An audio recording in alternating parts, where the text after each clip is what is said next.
네, 안녕하십니까. 오늘 말씀을 드리면, 제가 부처님 생애를 많이 읽을수록 좋다라는 이야기를 부처님 생애 강의를 하면서 이야기를 드렸습니다.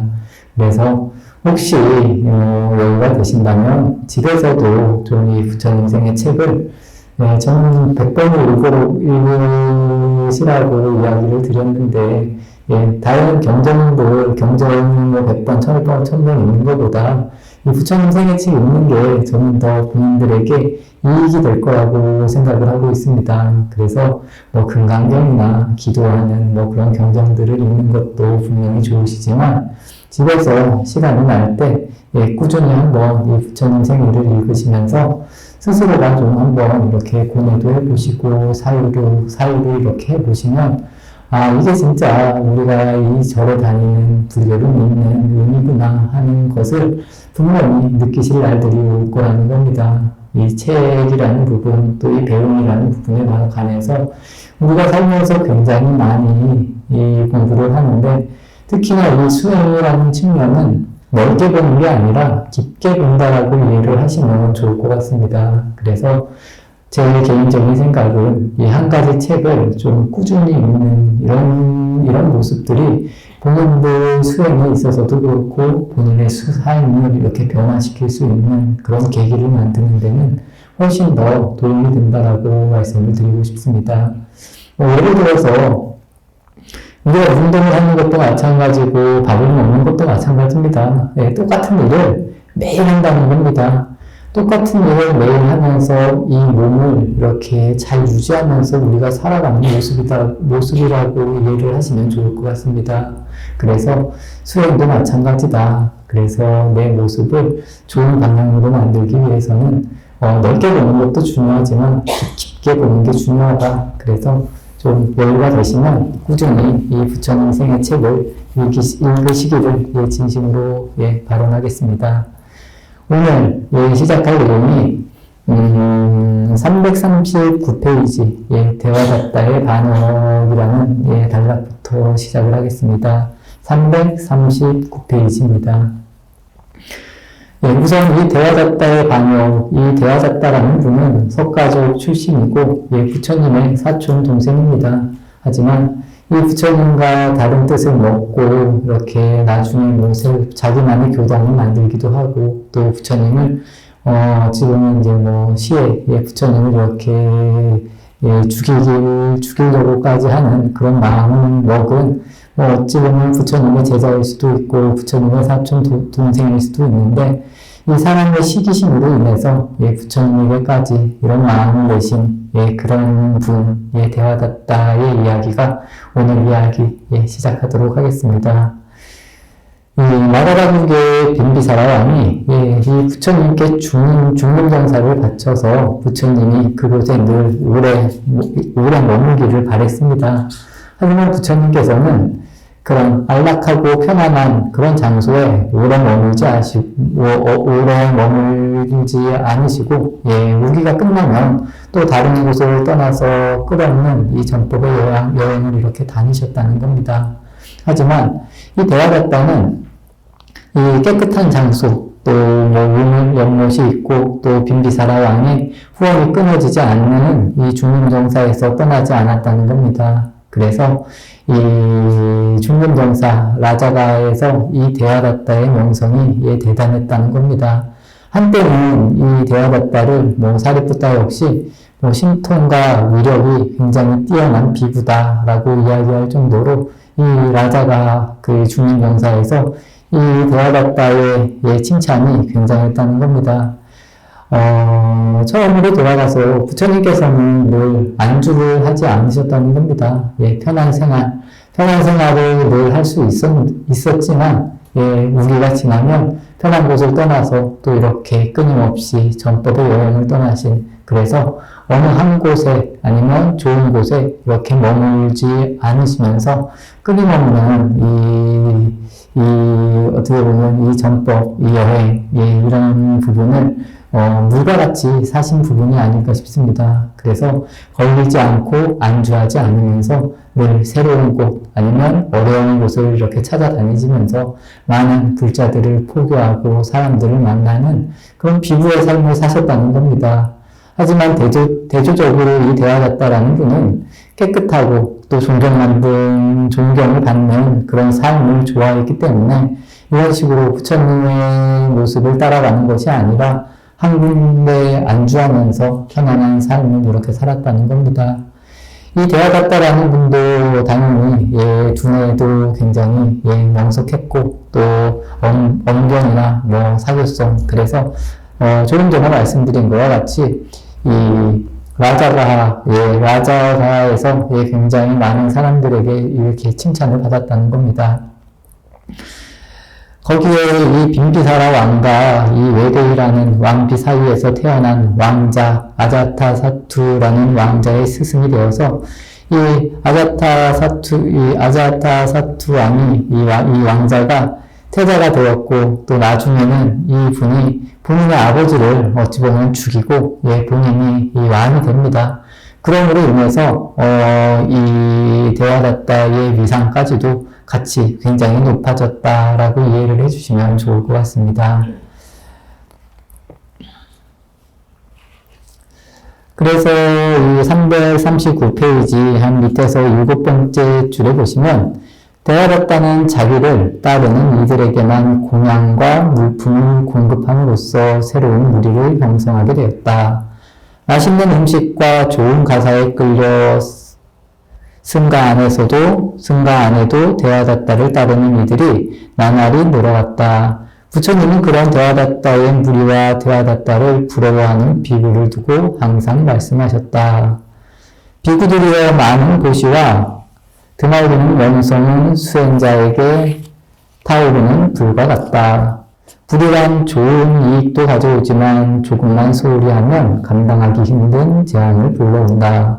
비구들이여 털이 긴 양이 가시 넝쿨 속으로 들어가면 넝쿨에 뒤엉켜 꼼짝달싹 못하고 생명을 잃게 된다.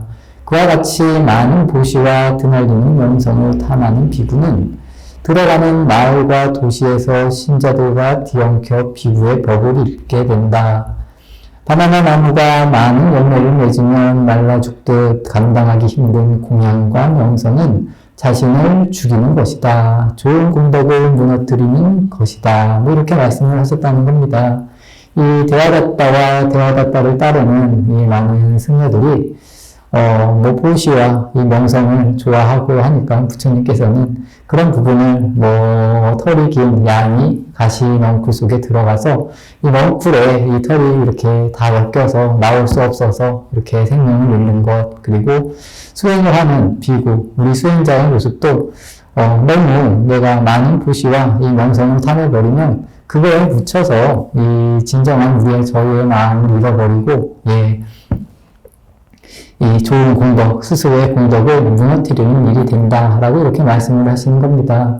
여기에 계신 모든 분들도 출가자는 아니지만 우리의 삶도 저는 마찬가지인 것 같습니다. 우리가 너무 내가 이렇게 얻지 못할 과한 보시나 아니면 명성을 너무 탐해서 스스로가 스스로를 이렇게 얽어매고 스스로를 죽음에 이르고 스스로를 힘들게 하는 이런 모습들이 끊임없이 만들어지는 것이 아닐까라는 겁니다.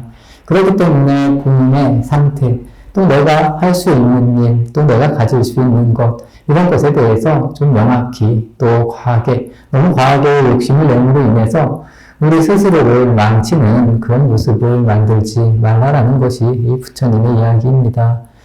이 다음 줄을 보시면 부처님의 꾸짖음도 권력과 명예에 맞들인 대화다따의 야욕을 잠재울 수 없었다. 이런 이야기입니다. 이 사람이라는 게 한 군데로 빠지면 그 부분을 고치기는 그렇게 쉬운 일은 아니다 라고 이해를 해주시면 좋을 것 같습니다. 그렇기 때문에 우리는 우리 삶을 살면서 과연 내가 어떻게 살아가고 있는가, 또 내가 어떤 생각을 하는가, 내가 너무 과한 욕심을 내는 것이 아닌가, 이런 부분에 대해서도 잘 살필 줄 아는 그런 불자님들이 되셔야 된다는 겁니다. 그렇게 우리가 살아가면 우리의 삶 자체가 저는 굉장히 행복하고 가벼울 거다라고 이렇게 보고 있습니다. 그래서 그냥 내가 할 수 있는 일을 하고 내가 할 수 없는 일은 안 할 수 있는 것, 그리고 너무 과하게 우리가 욕망을 그렇게 쫓아다닐 필요는 없다라고 생각을 합니다. 이렇게 부처님이 이 대화답다 이 말을 하고 어느 날 이 중림정사에서 설법을 하는 자리에 이 대화답다가 일어나서 부처님께 이렇게 이야기를 한다는 겁니다. 세존께서는 이제 연로하셨습니다. 아무쪼록 과거로 얻으신 선정에 들어 마음 편히 쉬십시오. 교단은 제가 잘 통솔하도록 하겠습니다. 이런 식으로 부처님께 이 대화답다라는 분이 3번이나 이야기를 한다는 겁니다. 이 중림정사에서 이 법회를 하는 자리에서 이 본인이 일어나서 이렇게 부처님께 이제 부처님은 물러나셔라.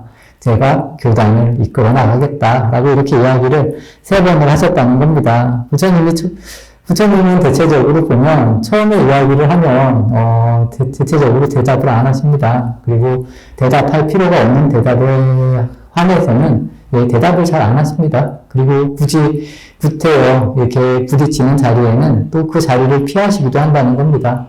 이런 것도 우리가 이렇게 잘 알아서 그때그때에 따라서 내가 굳이 말할 필요도 없는데 말할 필요도 없고 이런 것도 잘 만들어 나가면 본인들에게 훨씬 이 평온한 그리고 본인의 삶을 좀 더 안락하게 만들 수 있는 일들이 되지 않을까 싶습니다.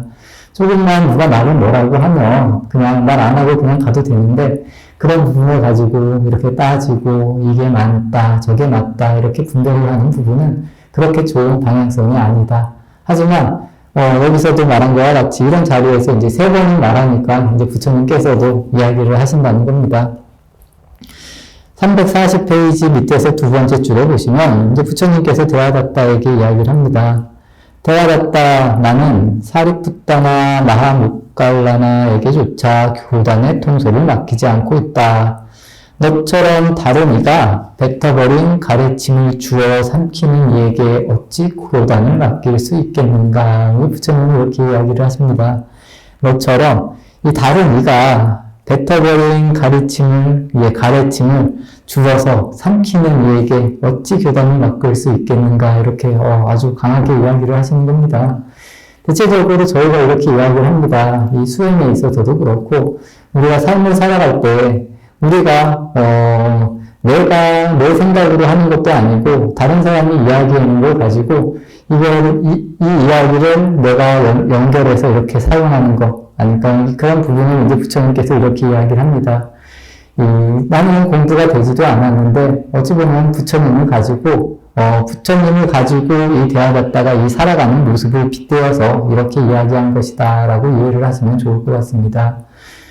우리의 삶은 어떤지 한번 여기에 계신 도반님들께서도 한번 잘 생각해 보십시오. 과연 나는 나의 삶을 사느냐 아니면 다른 사람이 살아온 것을 가지고 내가 이렇게 주워 담아서 살아가는 삶인가 이런 부분에 대해서도 한 번 정도씩은 잘 생각해 보시는 것도 굉장히 좋지 않을까 싶습니다. 부처님께서 이렇게 말씀을 하십니다. 그 자리에서 많은 사람 앞에서 이 대화받다가 이 모욕을 당하니까 이 스스로가 이 분노를 삼키면서 그 자리를 떠났다는 겁니다.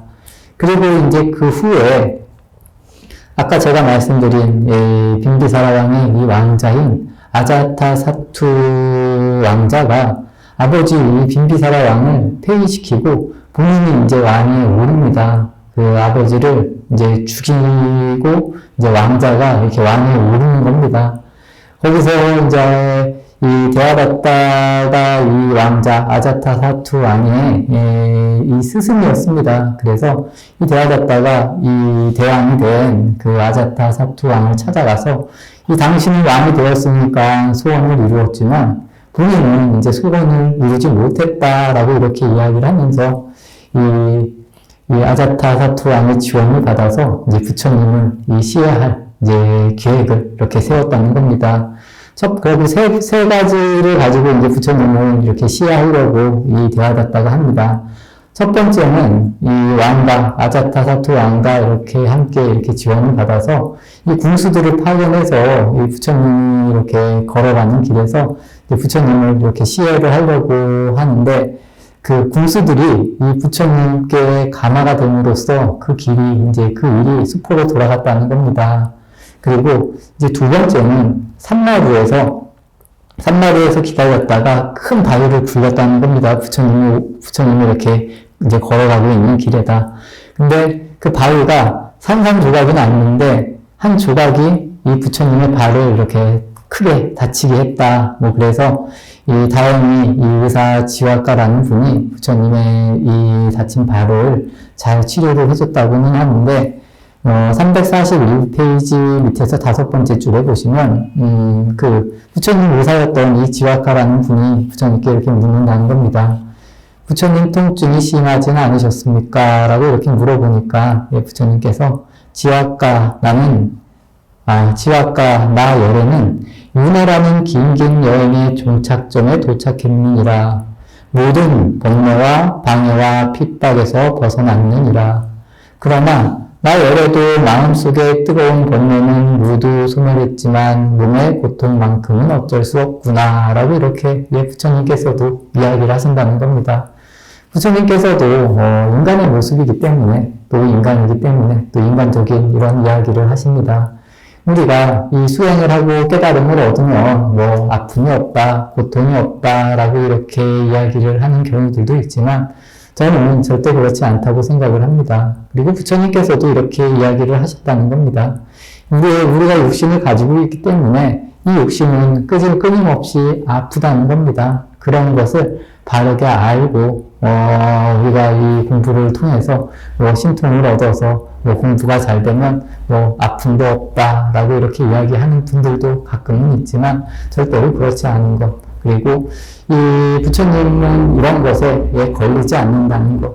하지만 분명히 아프고 병들고 늙고 이런 모습들은 이 공부를 하고 수행을 한다고 해서 이런 모습들이 없어지는 것이 절대로 아니라는 것. 여기에 계신 도반님들께서도 잘 아시고 우리가 이런 부분을 어떻게 받아들여야 되느냐, 그리고 어떻게 받아들여야 정말 부처님의 마음으로 받아들이는 것이냐, 이런 부분은 잘 이해하셔서 잘 받아들이는 것이 중요하다라고 이해를 해주시면 좋을 것 같습니다. 그래서 대화다따의 이 계획이 첫 번째, 그리고 두 번째가 이렇게 실패를 해서 부처님을 시해를 못한다는 겁니다. 그리고 이제 마지막으로 나울라 이제 다음 장 342페이지를 넘어가서 나울라 길이라는 코끼리에게 술을 잔뜩 먹여서 부처님이 이 아침에 가는 길목에 이렇게 풀어 놓았다는 겁니다.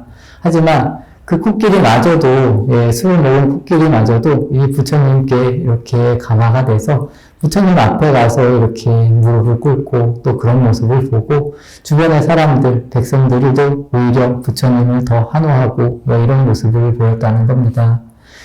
343페이지에 보시면 343페이지 한 밑에서 9번째 줄에 보시면 어느 날 이 아난존자와 부처님이 이렇게 길을 가다가 부처님께서 말없이 이 발길을 돌렸다는 겁니다. 원문도 모른 채 뒤따르던 아난다가 한참 후에 이렇게 부처님께 여쭙다는 겁니다. 세존이시여 왜 갑자기 발길을 돌리셨습니까? 우리가 가려는 길목에 대화닫다가 있더구나. 그래서 비한 것이다. 세존이시여 대화닫다가 두려우십니까? 이렇게 아난존자가 다시 물었다는 겁니다. 부처님께서는 아난다, 대화닫다가 두려운 것이 아니란다. 악한 사람을 상대하지 않기 위해서란다. 아난다, 어리석은 사람과는 만나지 말라. 어리석은 사람과는 일을 상의하지 말라. 어리석은 사람과는 말로써 옳고 그름을 따지지 말라.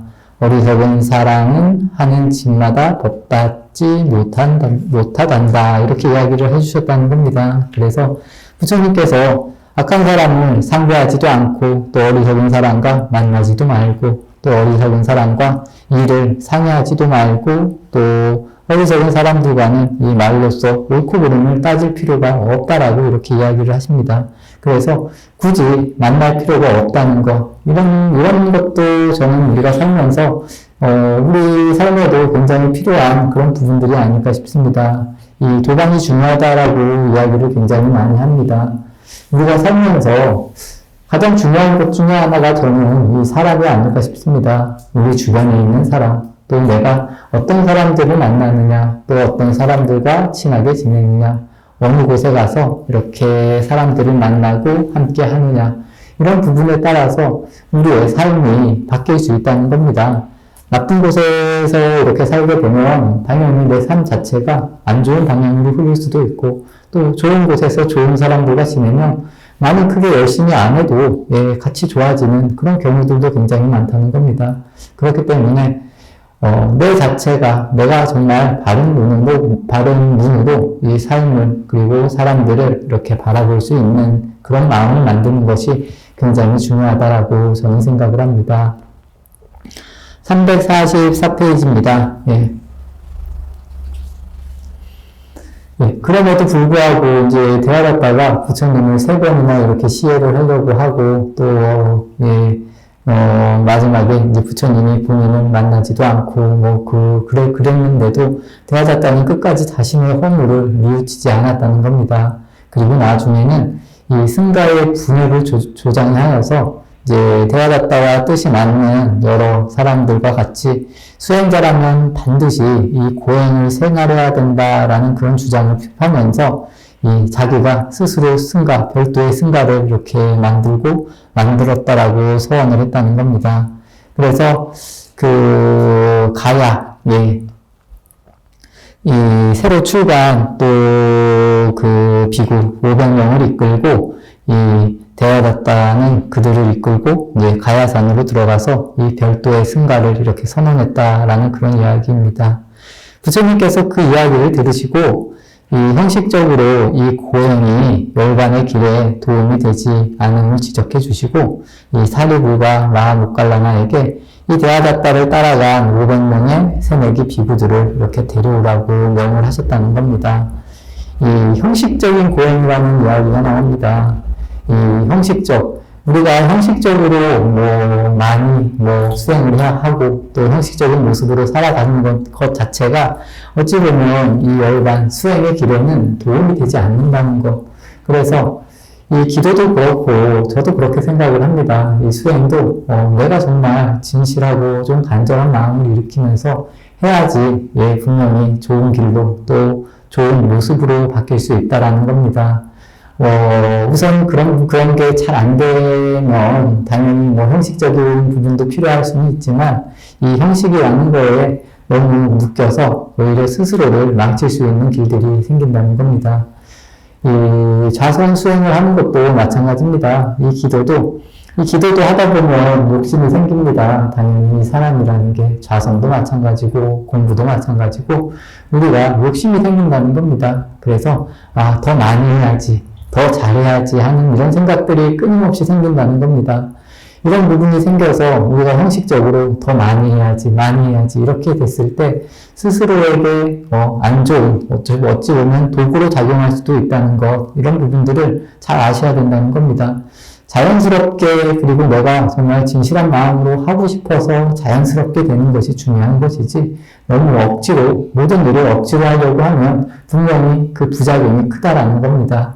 그래서 저는 가장 중요한 것은 우리가 수행도 마찬가지고 일반적으로 삶을 살 때도 이 부작용이 적은 방법을 찾는 것이 굉장히 중요하다는 겁니다. 이 약을 먹을 때도 마찬가지고 운동을 할 때도 마찬가지고 밥을 먹을 때도 마찬가지고 그렇기 때문에 나에게 맞는 그리고 특별히 부작용이 없는 그런 방향성을 잘 만들어가는 것이 굉장히 중요하다는 것.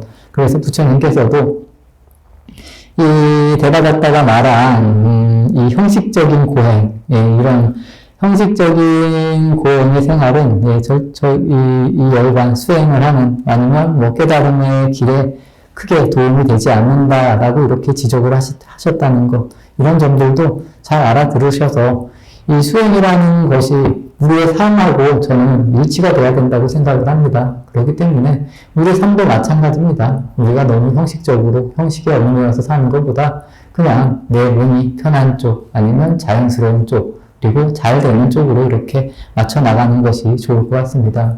예를 들어서 책상에 아무리 오래 앉아 있어도 공부를 못하면 별 의미가 없다는 겁니다. 그래서 이 공부라는 것도 내가 정말 마음이 나서 좀 이렇게 즐거운 마음으로 그리고 하고 싶어서 하는 것이 중요하지 억지로 오래 시키고 하는 이런 일들은 그렇게 좋은 길이 아니다라고 이해를 해주시면 좋을 것 같습니다.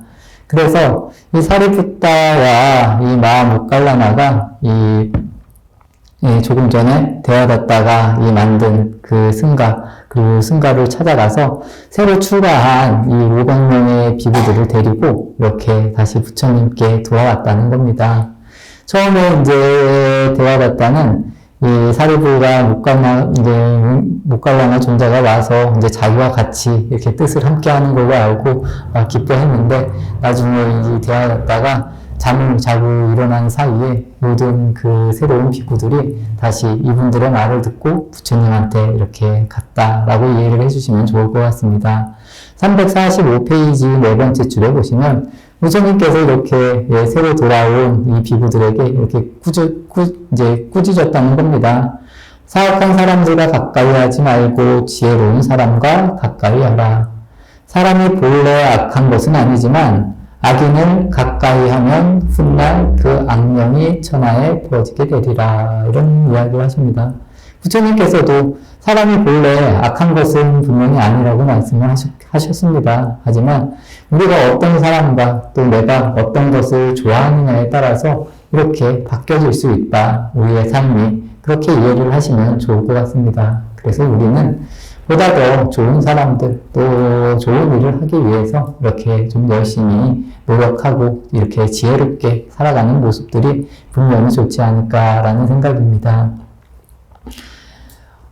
그래서 이 데와다tta와 같이 부처님을 등진 이 꽃갈리까라는 한 비구가 돌아왔는데, 새로 이렇게 데려온 비구 500명들이 다 다시 부처님한테 이렇게 기의를 하고 데와다tta가 자고 있는 모습을 보고 기분이 나빠서 이 데와다tta의 가슴팍을 걷어차면서 소리를 쳤다는 겁니다. 그리고 이 사람이 사리불과 마하모갈라나 존자를 계속 욕하고 또 마지막에는 부처님까지 막 욕을 하는 그런 모습을 보였다는 겁니다.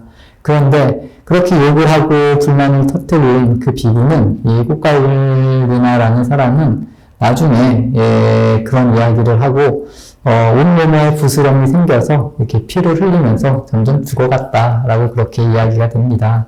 그리고 부처님께서 밑에서 5번째 줄에 보시면 사람들은 이 세상에 태어날 때 도끼를 입에 물고 태어나 악한 말로 자기 몸을 스스로 찍는다. 욕할 사람을 두둔해 칭찬하고 마땅히 칭찬해야 할 사람을 오히려 헐뜯으니 그 죄는 입에서 나온 것이다. 이 말이 우리가 다른 사람을 욕하는 것, 비방하는 것 자체가 그 사람에게 상처를 주는 것보다 본인에게 상처를 준다라는 그 의미가 훨씬 더 크다라는 겁니다. 그래서 불교에서는 늘 좋은 말을 하라는 이야기를 끊임없이 합니다. 그래서 남의 말, 그리고 다른 사람을 이렇게 다른 사람을 안 좋게 말하는 악장이라든가 이런 이야기를 하지 말라.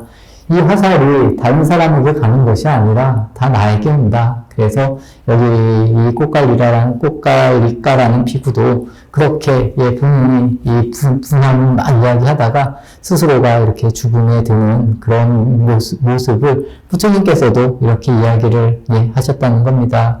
데와다tta 역시 아까 이 꽃갈리까에게 걷어차인 다음부터 이렇게 시름시름 앓기 시작했다는 겁니다.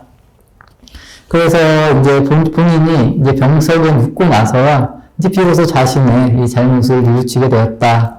346페이지 세 번째 줄에 보시면 이 데와다tta가 이렇게 이야기를 합니다. 나는 9달 동안 세존을 해칠 생각만 했다. 하지만 세존께서는 나에게 어떤 반감도 품지 않으셨고 80명의 장로들 역시 어떤 악의도 보이지 않았다.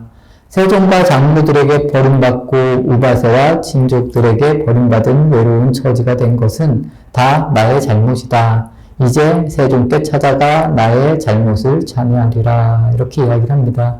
여기서 가장 중요한 부분은 뭐냐면 이 대하đạt다는 부처님을 죽이려고도 했고 부처님의 승가를 비판하기도 했지만 부처님의 승가나 부처님의 제자들은 여기에 대해서 네가 어떤 잘못했네 이런 이야기가 하나도 없었다는 겁니다. 그렇기 때문에 이 잘못이 그냥 대하đạt 스스로의 그리고 스스로가 모든 것을 잘못한 그런 모습이 만들어지는 것이 아닐까라는 것이 제 생각입니다. 우리는 누군가가 우리를 욕했을 때 우리가 그 부분은 가장 좋은 것은 받지 않으면 제일 좋다는 겁니다. 부처님 경전에 보면 이런 이야기가 있습니다. 다른 사람이 누군가에게, 그러니까 저에게 선물을 줬을 때 그 선물을 내가 받지 않으면 된다는 겁니다.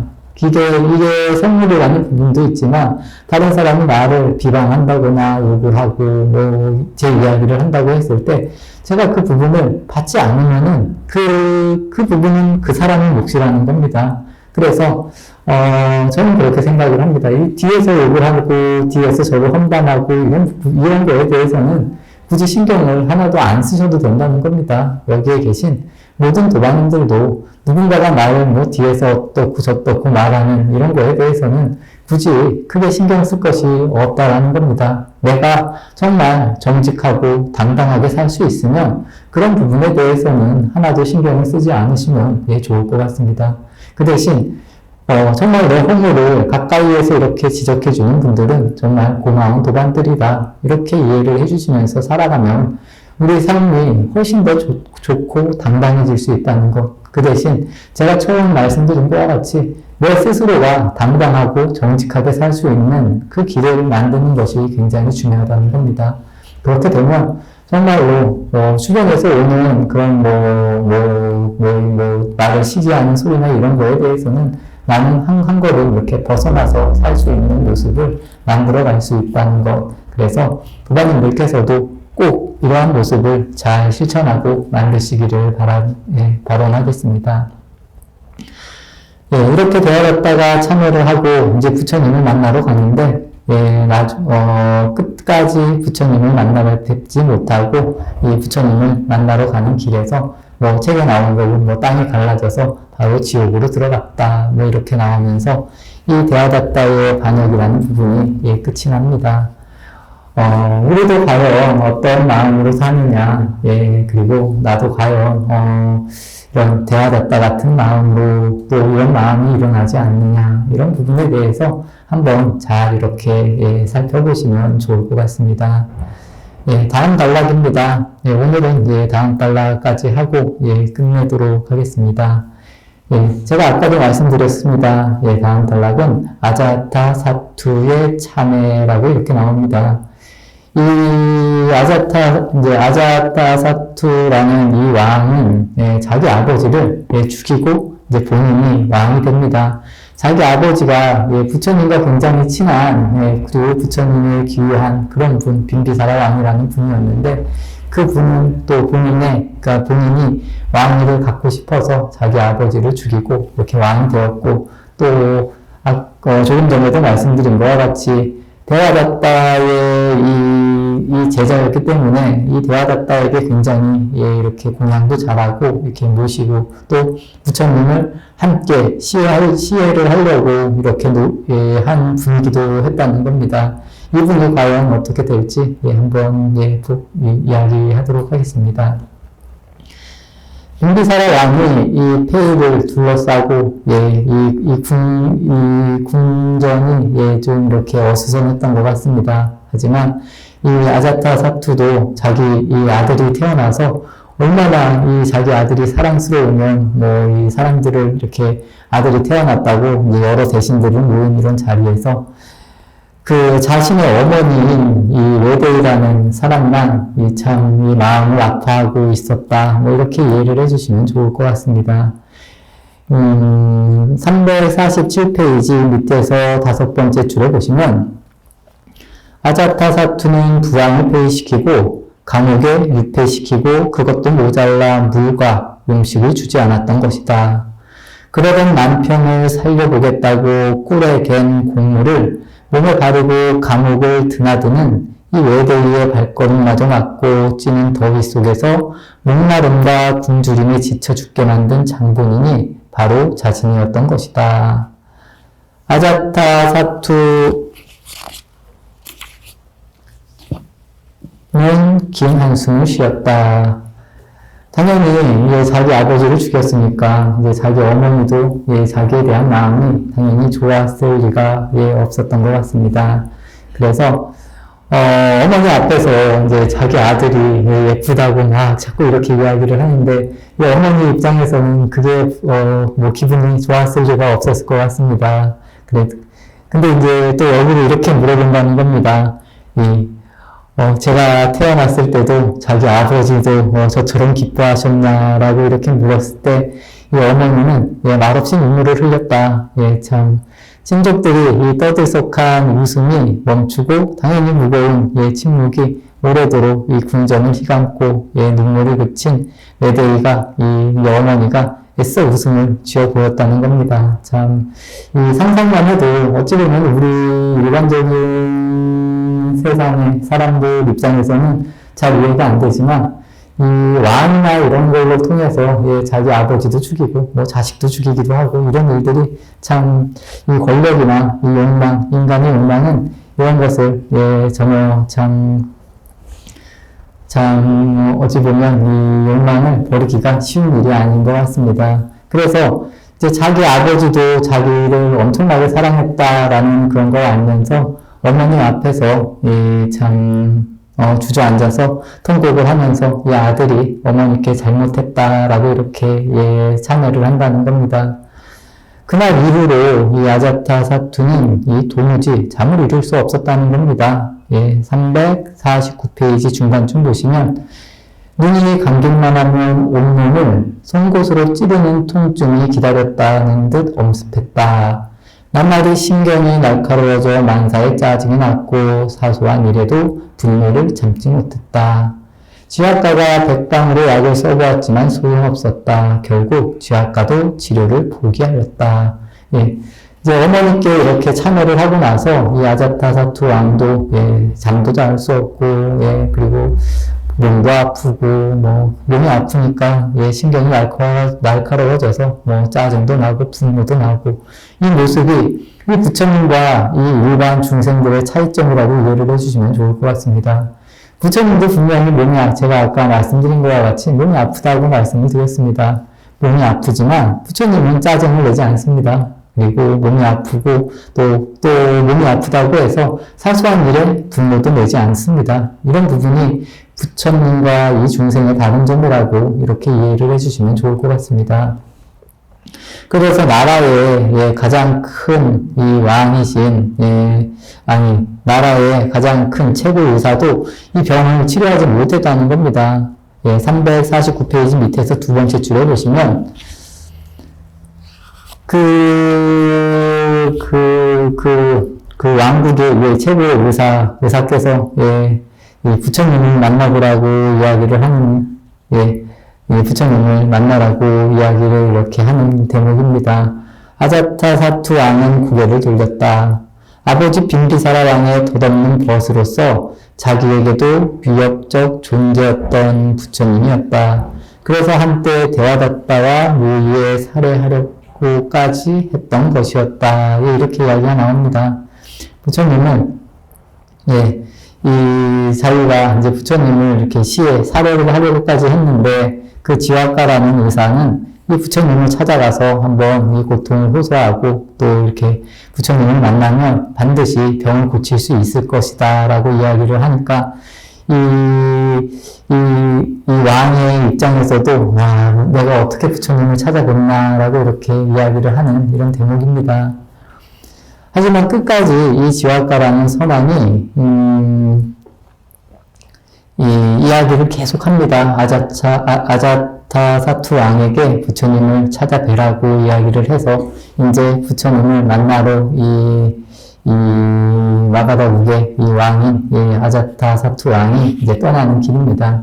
이 부처님을 만나러 가는 길에도 어떻게 하면 이 자기를 반역을 꾀해서 이 부처님이나 이 신하가 자기를 죽일지 모른다는 생각에 이 길을 여러 번 멈추고 또 멈추면서 조금만 주변에서 이상한 소리가 나도 급하게 뭐 칼을 뽑고 숲을 뒤지라고도 하고 이렇게 스스로가 제가 아까 말씀드린 것과 같이 우리가 정직하지 못하면 스스로가 이런 모습이 만들어진다는 겁니다. 그렇기 때문에 본인이 정직하고 당당하면 두려울 것이 없다라는 겁니다. 하지만 그렇지 않았기 때문에 끊임없는 두려움으로 이 공포가 되고 본인의 몸이 아프고 이런 식의 모습이 만들어진다라고 이해를 해주시면 좋을 것 같습니다. 그래서 우리가 정말 이 거짓이 없는 삶, 또 정직한 삶, 바른 삶을 살아가는 것이 이만큼 큰 도움이 된다. 우리의 삶에 있어서 또 우리의 행복에 있어서 평화에 있어서도 굉장히 도움이 된다는 겁니다. 내가 무언가 비밀이 있으면 그 비밀을 지키기 위해서 또 머리를 쓰고 또 머리를 쓰고 이렇게 볼머리를 앓는 그런 경우들이 굉장히 많다는 겁니다. 그렇지만 나를 그냥 완전하게 드러낼 수 있으면 그 편안함은 정말 진정으로 한번 느껴보면 그런 부분에 대해서 결림이 없고 굉장히 행복하고 가벼워진다라는 것을 잘 아시면 좋을 것 같습니다. 그래서 이제 마지막에 부처님을 이렇게 만난다는 겁니다. 그 부처님을 처음 만나는 부분을 이렇게 표현을 합니다. 353페이지에 보시면 부처님이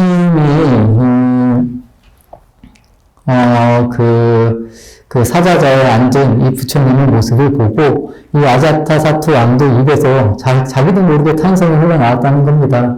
우리 왕자도 이처럼 평온하고 지혜로운 눈빛이기를 하고 이렇게 스스로가 이렇게 탄식을 했다는 겁니다. 탄성을. 그만큼 부처님의 모습이 본인이 보기에도 참 아름답고 거룩해 보였던 것 같습니다. 354페이지 네 번째 줄에 가시면 아자타사투 왕에게 부처님은 말씀하셨다. 대왕이여 나의 가르침에 들어와 부지런히 노력하고 가르침을 마음에 새겨 고요한 곳에서 즐거워하며 방일하지 않는다면 그들은 뛰어난 지혜를 얻게 되고 나아가 모든 번민과 고뇌가 사라진 지혜를 얻게 됩니다. 대왕이여 나의 가르침을 따르는 이는 현생에 이와 같은 이익을 얻습니다. 라고 부처님께서 이야기를 하셨다는 겁니다. 354페이지 밑에서 네 번째 줄에 보시면 세존이시여 저의 참여를 받아주소서. 선한 깨선 독단과 편견이 없이 나라를 다스린 성군이셨습니다. 그런 아버지를 다른 사람도 아닌 제가 욕심에 눈이 멀어 죽음으로 내몰았습니다. 세존이시여 어리석고 철없던 저의 잘못을 용서하소서라고 이렇게 참회를 했는데 부처님께서도 이런 부분은 당연히 참회를 받아주셨겠지만 또 부처님의 가장 친한 어떻게 보면 도반이라고도 할 수 있고 그런 분은 이렇게 시해한 이런 왕에 대해서 좀 이렇게 따뜻하지만 좀 기분이 제 개인적인 생각은 그렇습니다. 아주 즐겁지만은 않으셨던 그런 부분이 아닐까. 하지만 또 부처님의 입장에서는 이런 것 또한 자연스럽게 잘 받아들이고 이렇게 참회를 받아주시지 않았을까 싶습니다. 그리고 그 후에 부처님께 이렇게 기일을 한 아자타사투 왕도 선정을 베풀며 또 굉장히 훌륭한 왕이 되었고 마가다국을 굉장히 이렇게 강국으로 이렇게 성장시킬 수 있는 그런 왕이 되었다라는 그런 이야기입니다.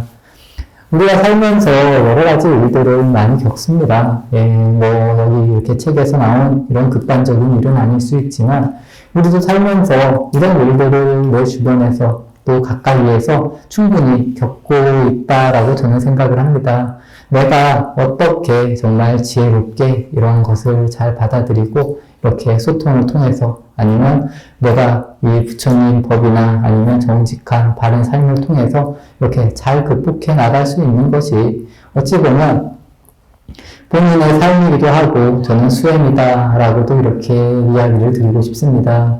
그래서 여기에 모이신 모든 도반님들께서도 우리가 과연 어떤 수행을 해야 되나 아니면 내 삶을 어떠한 방식으로 만들어야 되는지에 대해서도 깊게 생각해 보시면서 정말 따뜻한 마음으로 또 정직한 마음으로 또 거짓이 없는 말로서 다른 사람들과 그리고 나를 상처 입히지 않는 그런 삶을 이렇게 사시기를 진심으로 기원드리겠습니다. 이 욕망이라는 것이 나를 정말 불태울 수도 있다는 것, 그리고 너무 과한 욕망을 부리는 것이 아니라 내가 그냥 지금 이 순간에 할 수 있는 일을 하고 또 하면서 돈을 많이 버시는 것도 좋고 또 복이 많이 들어오는 것도 굉장히 좋은 일들이라는 겁니다. 하지만 너무 이런 쪽으로 치우쳐서 주변을 돌아보지도 않고 다른 사람들에게 상처를 주면서까지 이런 일을 하는 것은 이렇게 법답지 못하다라는 이런 이야기를 드리고 싶습니다. 오늘 오랜만에 수요 붓다 배우기를 이렇게 진행을 했습니다. 도반님들께서도 늘 이 부처님 생애와 같이 내 생애도 정말 향기롭게 또 맑게 살아가야겠다라는 이런 생각을 하시면서 늘 이렇게 함께 살아가 주시기를 진심으로 바라면서 오늘 수요 붓다 배우기를 마치도록 하겠습니다.